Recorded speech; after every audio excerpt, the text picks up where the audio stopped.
Acrylic application beginner hack. Okay, so for this class we're going to start with prepping. So why do we do prepping? Prepping is the most important part of an acrylic application or any set of nails you're actually going to do because of retention. Now, what is retention? Okay, a nail retention is simply how long a nail enhancement like acrylic gel, and every type of design you do stays intact, strong and beautiful on your client's nail without lifting, breaking or chipping. Do you understand? So in other words, I'm trying to say it's the lasting power of your nail work. Do you understand? Yes. So a good retention for gel should be lasting between 2, 3, 4 weeks. Okay.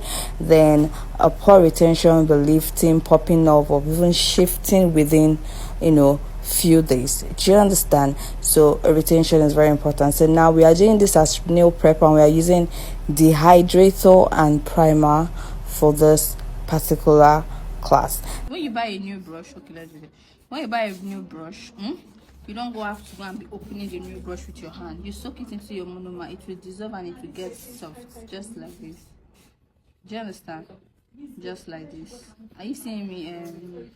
So just what I'm saying. So now we're going to be learning about ratio. Ratio is the quantity, all right, or the amount of liquid or powder you are picking. Do you understand? Now the amount of liquid you pick on your brush determines the size of beads you're going to pick. So what is beads? Beads are those sizes of what's it called, powder you pick or acrylic you pick. Do you understand? The process of picking and creating before placing, that is bead. Do you understand what I'm saying? Now we're going to dip this into this liquid. So how do you do that? You dip, you clean, you turn. Do you understand? Then you pick. Do you understand? You always dip. The way you dip like this, you've cleaned, you've wiped off this part before you will not turn. This is the part you're using now, not this part.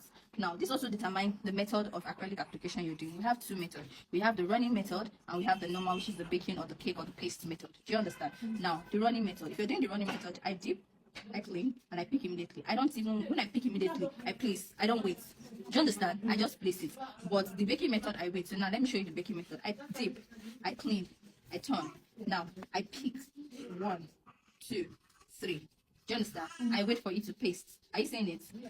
Are you seeing what I'm doing? When it's paste like this, then I place and I drag. Do you understand? So this will be able for me to run and do and all of that. So now they use this method for different purposes. Do you understand? Now the running method, I dip, I clean, I turn, I pick, and immediately I place. I don't wait for it to cake. It's more softer, more liquid. Do you understand? And it runs. Do you get what I'm saying? So that is it. All right. Do you understand that? Good. Now, when applying on your acrylic, all right, now you always check the length, your beads you're going to pick. Don't pick a bead that won't cover up to this tip, all right? You can do 2 beads, you can do 3 beads, you can do 4 beads. But for the sake of the class as a beginner, I might do more than 2 beads. Now, I'm going to try to pick a bead that from here to here is going to cover. I'm using the baking method. Do you understand? All right? Now, I dip, I clean, I turn, and I pick 1, 2, 3. Now I look at this bead. I know that if I place it here, it might not get to my tip, so I will make it a space. I'll make sure I place it where it's going to get to my tip. Do you understand? Then now I do this. Do you understand? And I drag down. Do you get? I drag down to the tip. Are you getting what I'm saying? Yes. Good. Then I'll make sure that I blend it properly. In everything I'm doing, you see this under? I should not have excess. What is that one? I should not have excess under. Do you understand? And whatever I'm doing, I should make sure that my shape is still intact. I mean intact. Do you understand what I'm saying? Yes. I make sure that my shape is still intact. So whatever I'm doing at the mouth, that's the tip. I also blend it. Do you understand? Yes. I also blend my mouth. I blend my side by side. Do you understand? I check under if I have any extra eye. Clean. Do you understand? Now I am not going to place the next one here. I will have to place somewhere here to cover and blend with this nail. So I will do the same thing. I dip, I clean, I turn, I pick 1, 2, 3. Do you understand? I wait for you to what? Cake or paste. Then I place. Do you understand? Then now as I'm placing, I am what? I am dragging it to blend. Do you get? So in whatever I am doing, like I said before, I will make sure I do not go out of shape.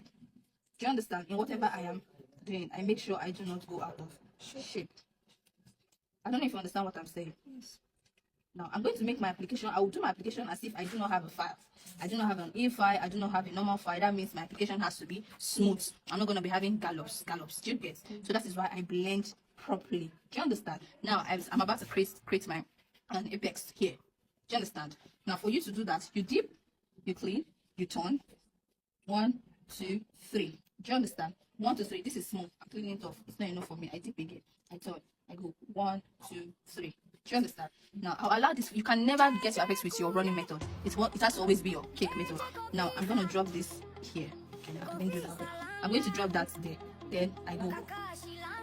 So for the cortical, I'm going to just push like this. Then drop that to the ground.